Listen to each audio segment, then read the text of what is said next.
Hello दोस्तों, आज हम पढ़ने जा रहे हैं पंचलाइट कहानी का जो सारांश होता है। इसके जो रचनाकार हैं वो फणीश्वर नाथ रेणु हैं। इसमें देखिए, ये आपका जो आता है ये पूरा पूरा 10 नंबर का आता है और यूपी बोर्ड के लिए बहुत ही इंपॉर्टेंट है। ये हर बार आता है। आप इसे आज पढ़ लेंगे तो आपके 10 नंबर तुरंत ही पक्के हो जाएंगे। तो चलिए शुरू करते हैं। सुप्रसिद्ध आंचलिक कथाकार फणीश्वर नाथ रेणु विरचित व स्वपठित पुस्तक कथा भारती में संकलित पंचलाइट कहानी की कथा वस्तु की को अधोलिखित शब्दों में प्रस्तुत किया जा सकता है। अब देखिए अधोलिखित शब्द क्या हैं।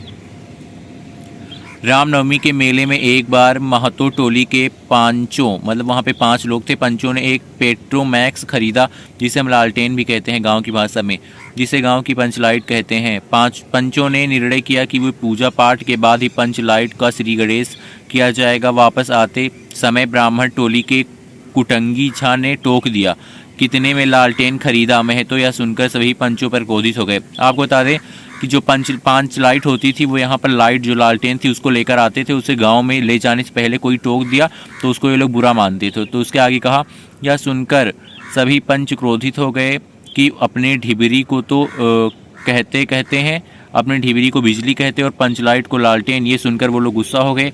उसके बाद शाम को जो पंचलाइट थी उसके बारे में सुनिए। शाम को महतो टोली के लोग इकट्ठा हुए, किंतु कोई भी पंचलाइट जलाना नहीं जानता था। यह बात जब गांव में फैली तो लोग खिल्ली उड़ाने लगे।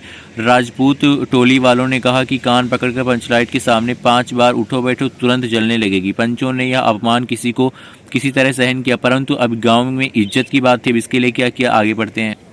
इज्जत की खातिर इसे दूसरे से जलवाना उचित ना समझा। गुलरी काकी की बेटी मुनरी जानती थी कि पंचलाइट गोधन जलाना जानता है। अब गोधन जो है वो जो मुनरी है उसका बॉयफ्रेंड था। उसने यह बात अपनी सहेली कनेली से बताई। कनेली ने सरदार को सूचित किया, किंतु प्रश्न यह था कि गोधन को बुलाए कौन, क्योंकि गुलरी की शिकायत पर पंचों ने उसका हुक्का पानी बंद कर दिया था, यानी कि उसका गांव में समाज में किसी से कुछ लेना देना नहीं होगा। उस पर आरोप था कि वो मुनरी को देखकर सलम सलम वाला गाना गाता है, मतलब कि वो उससे अपने प्यार का इजहार करता था। काफ़ी विचार विमर्श करने के बाद गोधन को बुलाने का निर्णय लिया गया। सरदार ने कहा, जाति की बंदिश क्या है, जब जाति की इज्जत ही पानी में चली जा रही है।